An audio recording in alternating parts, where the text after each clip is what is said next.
morning, Anambra. On this beautiful Tuesday morning, it's the second day of May in the year 2023, and we welcome you to our breakfast TV show this morning. My name is Chidima Oranwan. I also have with me seated right here in the studio a colleague of mine, Ajulu Chukwuka. Good morning, Ajulu. Good morning, Chidinma. Good morning, the Anambra. It's always a pleasure to be here to talk on topical issues as it concerns our nations. Sit back, relax, and let us delve in. All right, quickly we are going to bring your way stories that are trending on ABS website and also the national dailies this morning. So all you need to do is just to stay back and enjoy the show this morning. Remember that you all can also be part of the show anywhere you are this morning, only if you will dial the number that will be displayed in front of your TV set. Well, we take a short break now. When we come back, we go straight into discussion and also introduce our guests to you. Stay with us.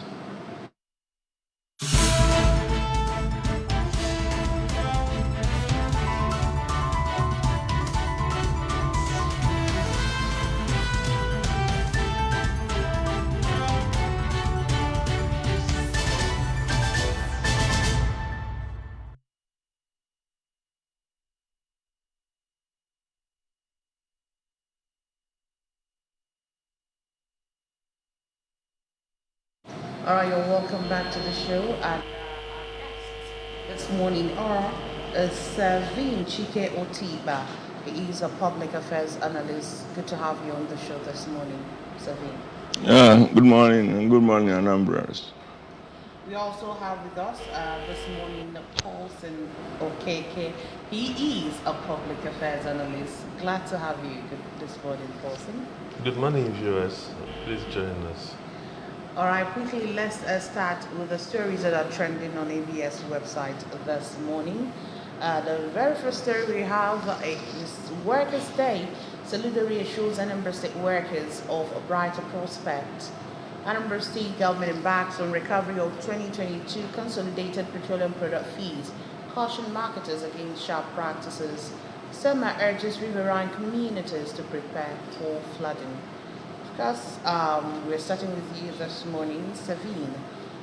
Look at the stories that are trending on our website, and I wouldn't know the one that will interest you the most to talk about this morning. Should we start with the Workers' Day celebration that happened yesterday? Yes, I think it's important we start with the Workers' Day because that is the paramount among all that is on the screen. And luckily, I was part of the celebration, and I had the governor live, and I'm impressed in the governor's submission address on that day. And I think what workers are a very important partner in progress in any setup.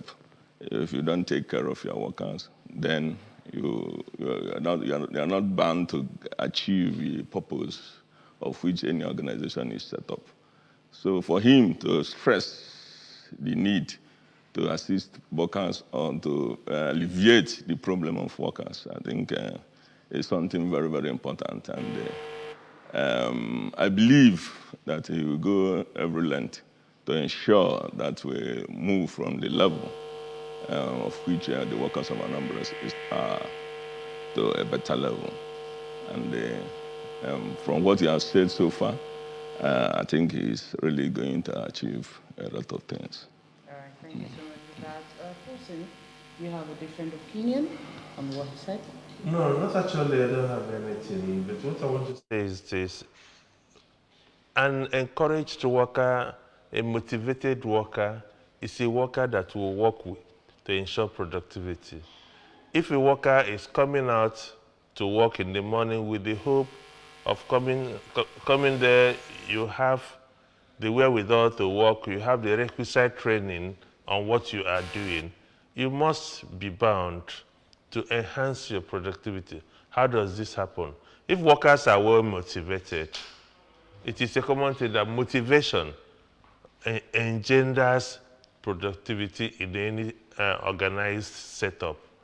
Therefore, the governor has promised that he's doing something, and the workers have even acknowledged that he has done well so far. but let him continue to enhance their welfare, and workers will reciprocate. All right. What do you also have to say about the warning from SEMA urging riverine communities to prepare for flooding? That warning from SEMA is very, very important. SEMA this time around is trying to be proactive. We're telling people, the affected communities, to be conscious and to be aware and to start planning on migration to safer areas. So when this happens, it will not be like they are unaware of the impending dangers. SEMA has been warning, NEMA had been warning across the country, and here SEMA has been warning too. So it is not for the people in riverine areas to begin to buckle up, begin to look for safer areas. If those who will migrate to have relations in townships, you can go, it's for a period. When the rains come and the flooding follows, you leave. When it recedes, you go back. It's a natural disaster, it's not man-made, and that's the price you pay for being in the riverine area. It's not that it is too good, but it's nothing one can do. Still on this issue of flooding, don't you think it's high time the Nigerian government seek a lasting solution to this? Making people lose their farm produce, lose sometimes their means of livelihood with the things they have in their homes and stuff like that.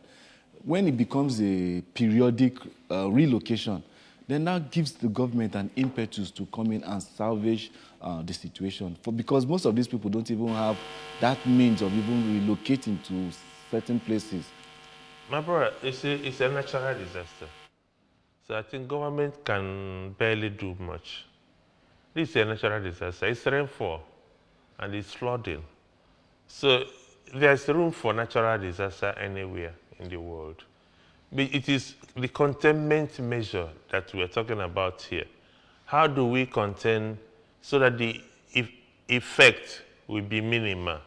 Not that government can do anything. Will government go and build concrete dams along the riverbanks so that it not overflow? There are things that should be done, and they are done very good. Because in most cases, if you build riverbanks, the rivers, when the rivers rise, it could even jump the banks they have built. Like in Kogi areas where the thing is so perennial, or in Obaru area and so on, where rivers will rise and rise at a particular level. And so if it is a common erosion, you say build a bank here and so on, so to check it, and so on. Well, I think there are some things, some people have thought out some of the ideas of what can be done, but that's a topic for another day.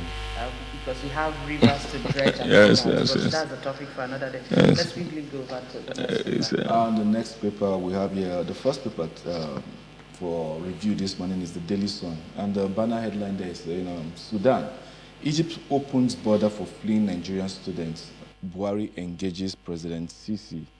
And we also have the picture there where you have the Labour Party presidential candidate and with the NLC president, Joe Ajaero. And May Day, Tinubu promises goodies, workers' goodies. And the rider there is saying, declares, I will give you more than minimum wage. You can find that on page 6 and page 26. Buhari advises incoming government to respect workers' rights. Police trail kidnappers of 2 Catholic priests in Delta State. And we have there, I'll fight until I regain my mandate. That's coming from Peter Obi, the LP presidential candidate in the last election. 10th NAS, Senate leadership frustrates plans to alter own rules as lawmakers keep vigil. UTME JAM announces date of release of result, reschedules UTME for some candidates. Workers hail Uzodinma back his second-term bid. That's in Imo State. An APC leadership crisis. Suspend me, Lukman. There's National Working Committee. Our NAS members must remain alert, reject grazing reserve bill. That's coming from Otum. Ugwai hands over medical diagnostics center to NCIA, and that's all we have this morning on the Daily Sun newspaper for review this morning. I'm coming to you, Sir Vince. What is your take on this President Buhari engaging the president of Egypt, Sisi, on the issue of Nigerians being stranded by the border of Egypt? I think it's a very good step, but for me, it's belated, although he decided to engage the president of Sudan. But I expected Egypt, sorry, and I expected you to have done that earlier.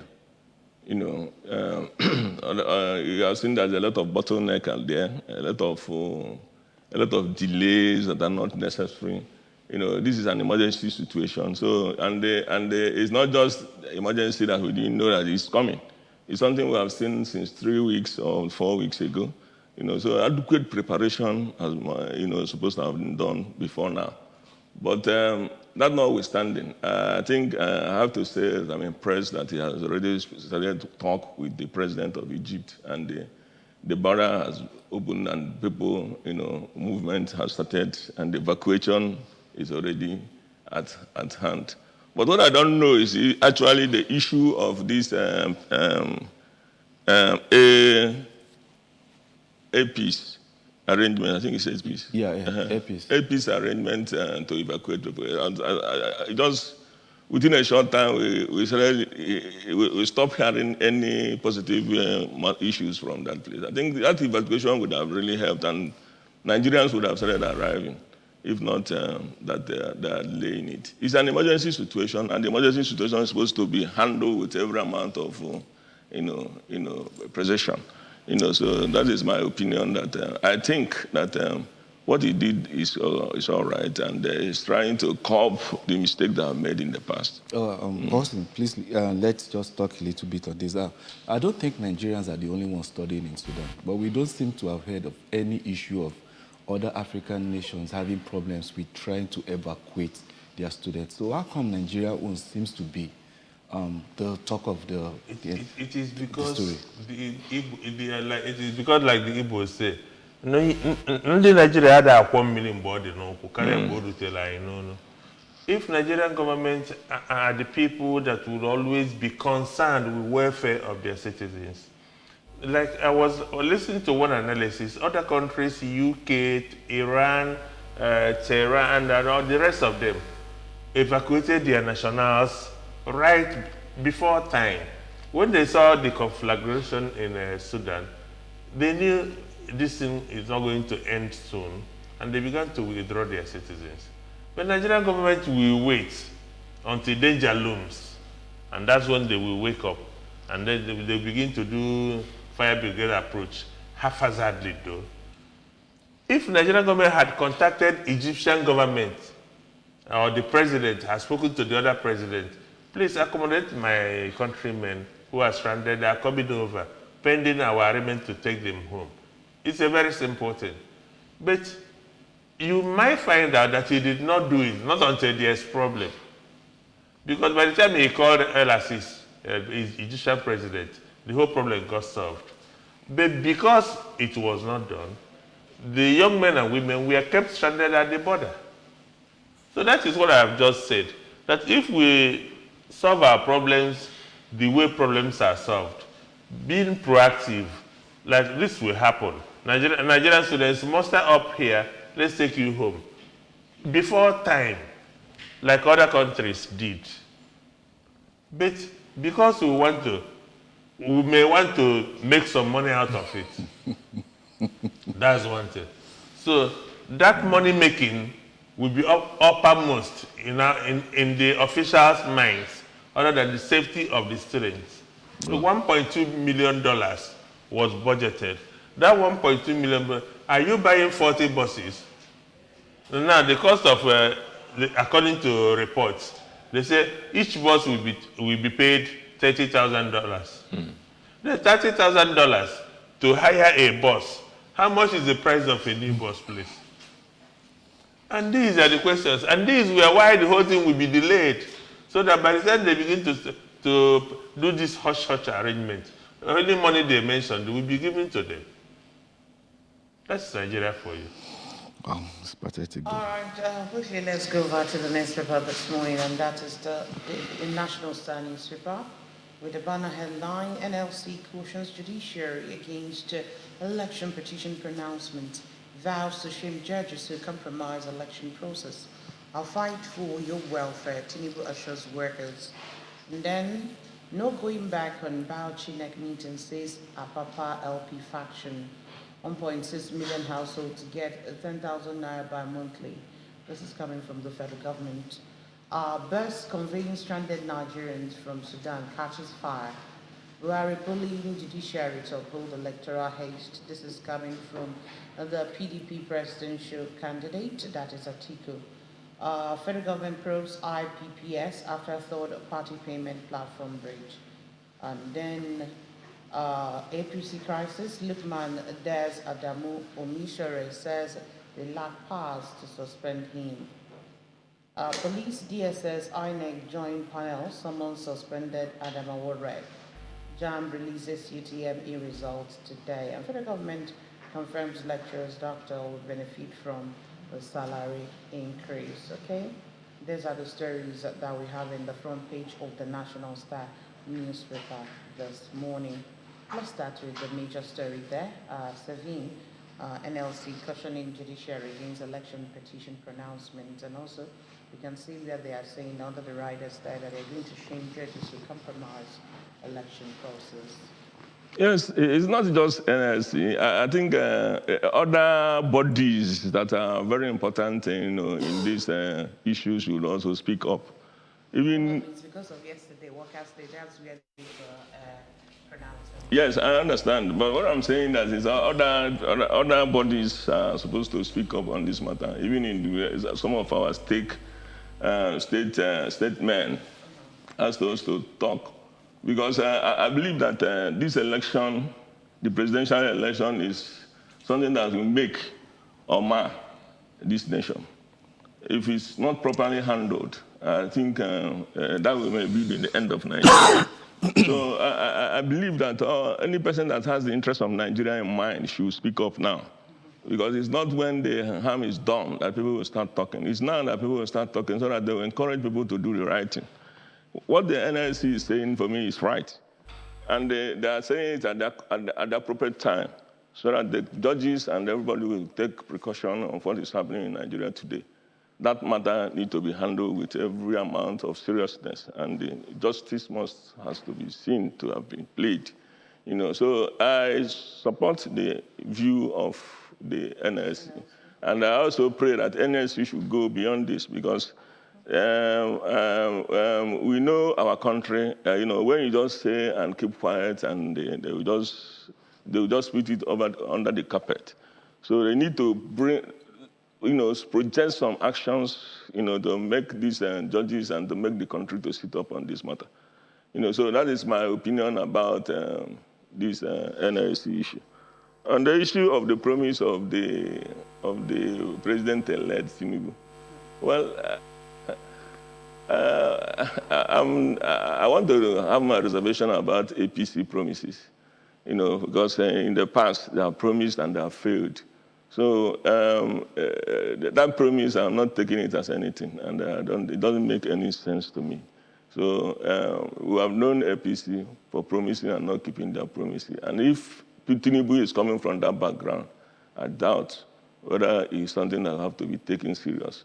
But that notwithstanding, he has promised, and they will watch him and see what he's going to do. If actually, by the end, the court decides for him, which I personally doubt.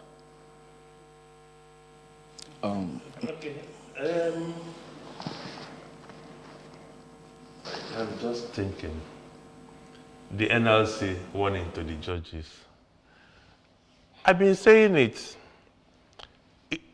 It is the judiciary that is on trial in this country. Because with the enormous of evidence available against the so-called president-elect and the APC, as declared by INEC, when indications are overwhelming that the election was not free and fair, and lacks credibility, lacks everything, mutilation, and so on. And the whole spectre of the society protested, including those in government, protested. Then, and now say, you have taken the matter to the judiciary to clean the mess. So that's why I say judiciary is on trial, because everybody is now looking at the judiciary. They have moved from INEC, who caused the whole problem, giving it to the judiciary to now do the laundry. Now judiciary is on trial because the way they handle this matter will tell us our next fate in this country. The way they handle this matter will now speak for the next election. That is all. Because from what happened in February 25th, there is no hope for our democracy again. I don't think any sane Nigerian will queue up again to cast his vote. When they have assured us your vote will count, only for our vote not to count. When they assure us of much, much improvement, oh, this election will be different from what we have been having, and we took them by their words. At the end of the day, they committed more crime than those in the past. And now they ask the judiciary to clean it. So, wouldn't we be doing more harm by not voting in subsequent election? my brother, Based on what happened there. what will you be doing to yourself, or what harm will you be doing yourself by saying at home not going to vote? Or because you obviously know that you're going to cast your vote, at the end of the day, your candidate will not be declared, or the election results will not be declared as it was casted, or people voted, and somebody who performed poorly will be declared winner. So is it not good that you didn't give them that imprimatur for them to do everything they want? Well, just like we see. Because that's what you have done. You have gone to the polling station to accentuate their misgivings, their misplanning, and their whatever. And they will say, an election has been conducted, this person won. The PDP presidential talking on the same New National Star. Here he's saying Buhari bullying judiciary to uphold electoral haste. So the NLC is speaking. The people directly affected, you understand, they are still talking. In the punch that we read earlier on, P2B is saying that he will fight for his mandates. So we, like you rightly said, the judiciary actually is now on trial. And when you now buttress the fact that the presidential aspirant of the PDP is saying that the president, the presidential candidate is bullying the judiciary. So now, when the president, according to this statement, the president is bullying the judiciary, do we actually believe that then the judiciary, they are on trial? Wouldn't they do the bidding of who is bullying who? No. The judiciary is on trial because they are now staying in between. Either they listen to the man who is bullying them, or they do the right thing. If they listen to the man who is bullying them, it means that they are still doing the same thing, from the rigging of the election to giving in to the intimidation of the powers that be. But when they stand firm and look at the whole thing dispassionately, call a spade by its name. This election was conducted. Oh, we have seen flaws in this area. We have seen malpractices in this area. We have seen mutilation of results in this area. And we see vote padding in these areas. They look at all these things and take a holistic approach to solving the problem. What's the way? There were protests here and there. The election lacked credibility, and that was why there were protests. Foreign observers who came to monitor the election scored the election very low. Every other person scored the election very low. This is their indication that things are not well.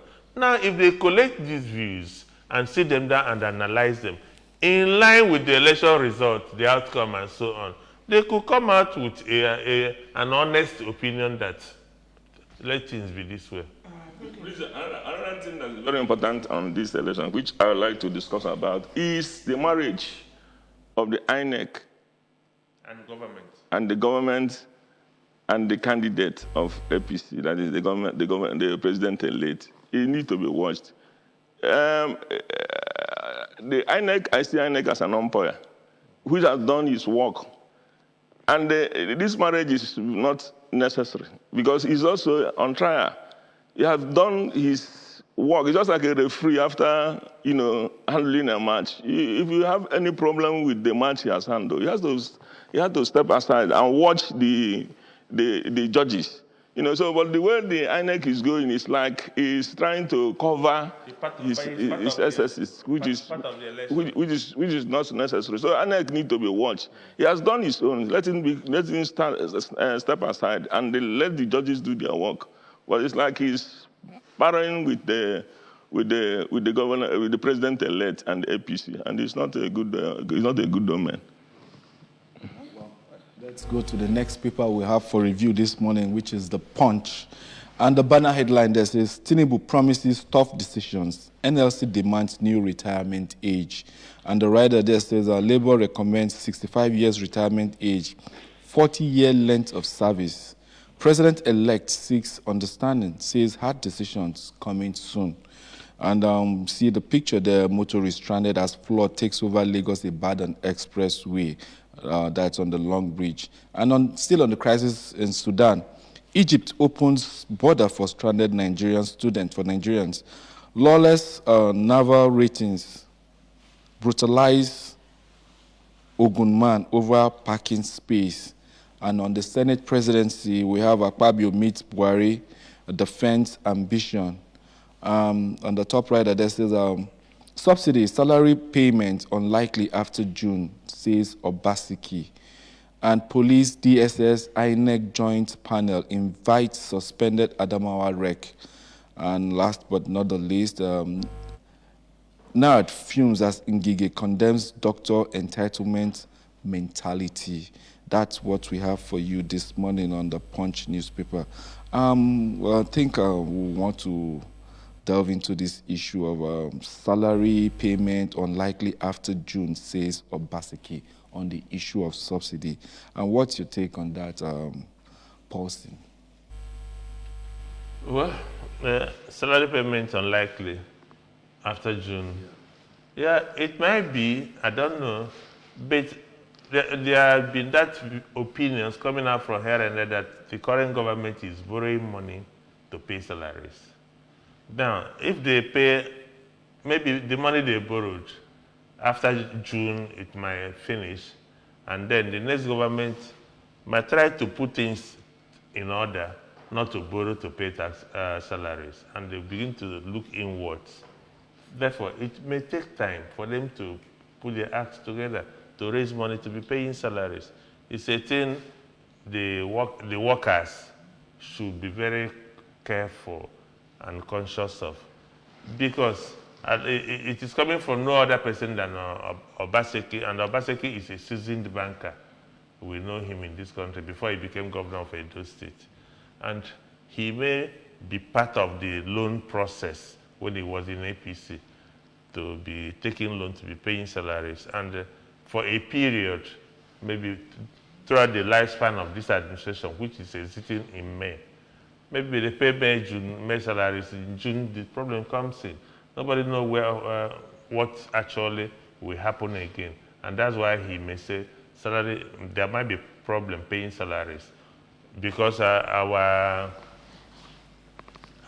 income has not been coming the way it should be. That's the sale from petroleum products, yeah, and the pay, and then debt services and the rest of the expenditures. So that's the problem. This issue has even been because before the elections, we were hearing issues like incoming government to inherit 43 billion debt on ground.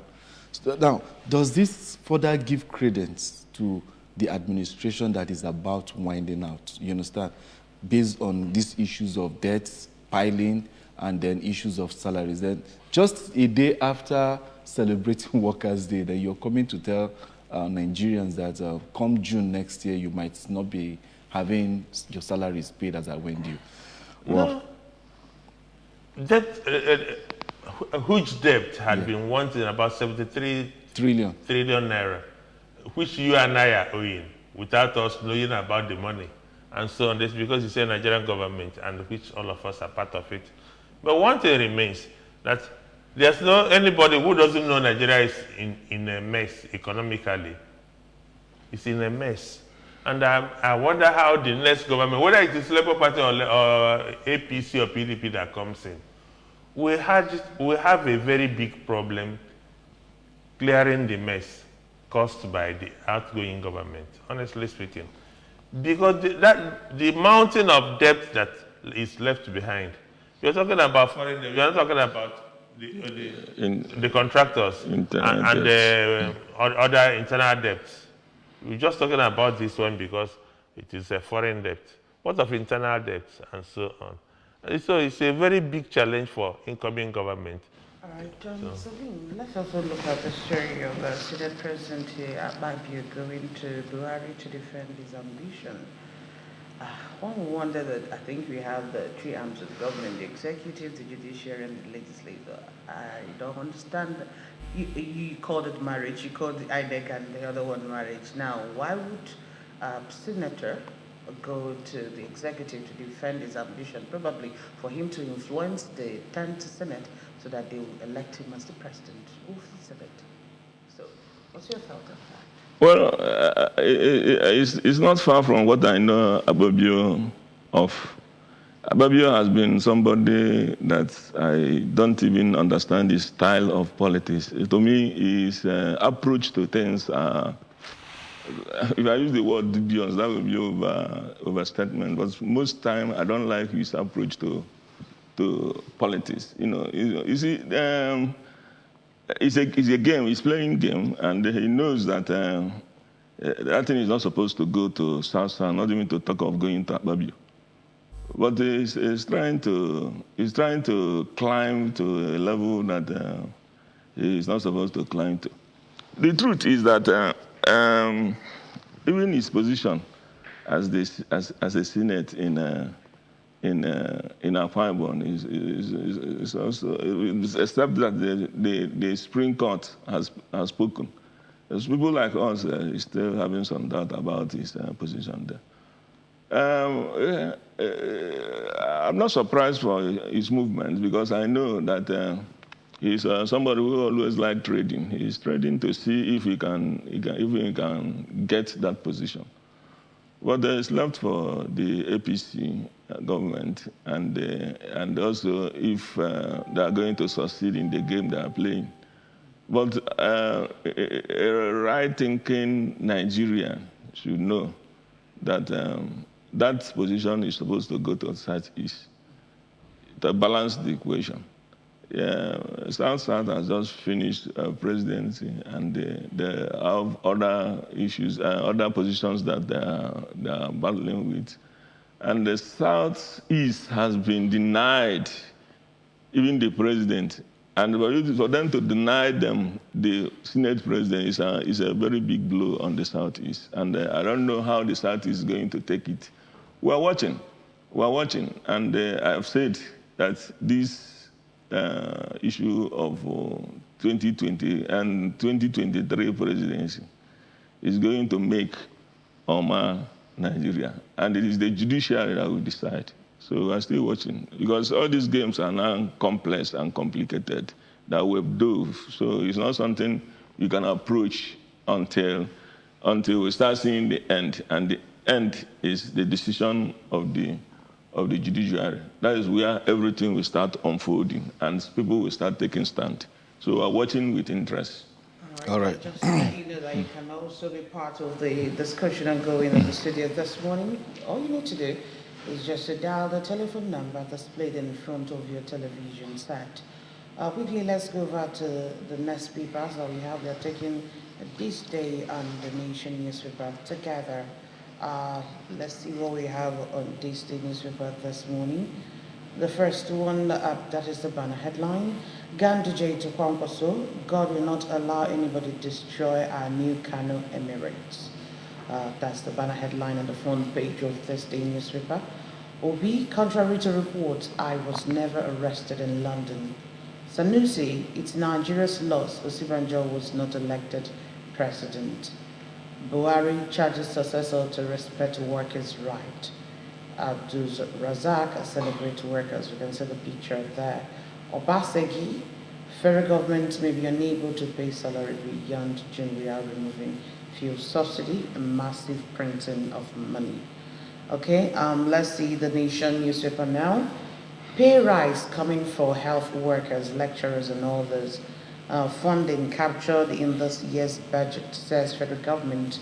President-elect promises a living wage. Nigeria's forest reserve loses $1.82 billion. Inflows decline. Government officials suspended over alleged salary pardon. Strike notice by resident doctors absorbed, says Minister. JAM to release UTME result today. And then you can see down there 1,250 more Nigerians leave Khartoum. 27 buses ahead for Port Sudan. Ondo APC suspends 30 for anti-party activities. Ex-MBA President Wali freed. Okay, here the stories are trending on the board papers this day and the Nation newspaper. Paulson. Yeah. Okay.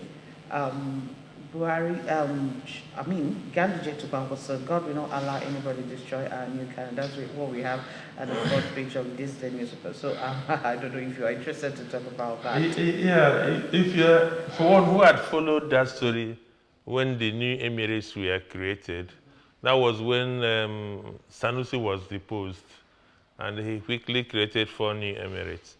These Emirates were created because, one, they were mostly from the Hausa communities, or Hausa local governments. Kano is purely an Hausa state, but there are dominance of some Fulanis, and the Ganduje is an Hausa man. So it gave him an opportunity to try to get some Hausa communities back into Hausa-based Emirates. So he created these 4 new Emirates because ab initio it was Fulani Emir. They always have Fulani Emir. But now, with the creation of 4 new Emirates, all were Hausa Emirates, and they installed Emirs. One, to whittle down the powers of the Emir of Kano. That's the main Emir. To whittle down the powers and give Hausa people the opportunity to contribute to make contribution in the scheme of things in the state. So, and that is why, because they had known that the Hausa Fulanis who are in Kano are more powerful, like what's the name? The presidential candidate of NNPP, Kwankwaso. Kwankwaso is a Fulani, and he is the one who won Kano. That's by his governorship candidate won the election. So that's the fears this man is trying to allay, that God will not God will not allow all those efforts, the Emirate system, to be banished. You understand? And God will not allow it to dissolve and so on. Well, it's an expectation, it's his own expectation. But if people stay reading between the lines, you see a little politics into it, into the creation of the Emirate councils. And let's see how it plays in Kano. Whether the Kano citizens or the outsiders will still allow the Fulanis to dominate them in their own community, in their own kingdom.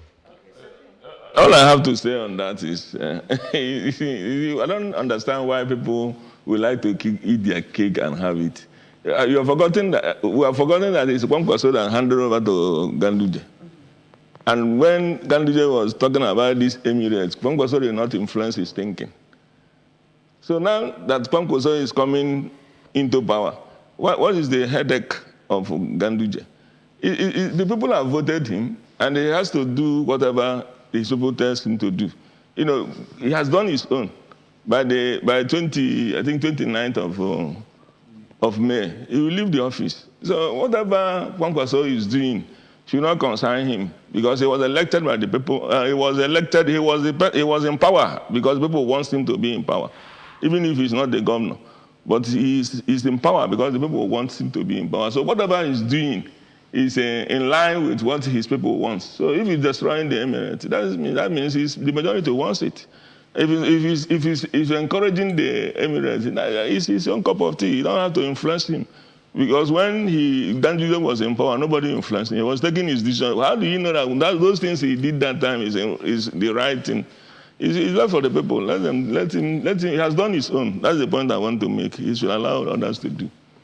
All right. Just before we go quickly, we have two papers remaining: The Guardian and the Daily Trust newspaper. The big story is still about workers demanding for better pay amid subsidy and debt concern. That's the same thing we have on the front page of the Daily Trust. I'll give you living wage Tinubu promises workers. We've talked about that. And the other paper we saw where the workers are demanding for extension in their years of service. Yeah, that's where I'm interested. Because you see, in Nigeria today, every other sector will always go and ask for minimum wage. Check the Nigerian Nigerian Medical Association. Check the ASO. Check others. They keep on asking for the extension of years of service, because the age of 60, when it was universal and across board in Nigeria, was 60. But now people begin to say that age of 60, that one is still not ripe for retirement, because there are not enough wisdom. Age of 60 is wisdom, age of wisdom. 40. Or even 40. Now, at 60, one retires. At that age, one still has something to offer to the society. So asking him, no, he's 60 years, come out, he will go home, and some of these ideas he has will die with him. But if you give the person more opportunity, he could still have that 5-10 years to add to the service, and it will be quite appreciative. So for labor to ask for it, I think it should be given to them. I think it's important that the government consider their demand. Well, the only problem I have is this issue of unemployment. So they have to. That's another point. Let's remember that we still have lots of people that don't have jobs. They have to find a way of carrying the two things. I've seen the one that I've released for teachers, that is the age of 65 and 40, and with the condition that it is not compulsory. That is, if you want to get to it, if you want to take it, you take it. If you don't want to, you drop it. I think we're going to follow the same thing. Let them allow them 65, and if they allow them 65. The only worry I have, like I said, is the issue of unemployment. And this issue of unemployment is becoming too serious. Yeah. You see, the percentage is growing every day. 41%. When we talk about unemployment, let us still be mindful of bringing in young men and women who don't have experience in a particular strategic areas where nobody to guide them and so on. Yeah. But then it is still for the government to tackle unemployment head on. Okay. It is very, very important as we are having. And even the labor will help government to handle this issue of unemployment. The problem we have today is that most times the government is not carrying the labor into arrangements. You see government having some ministries, having some parastatals that are supposed to be working, and they will go out contracting people to come and work on the same, job opportunity, job description of the agencies. It's becoming a very strong problem.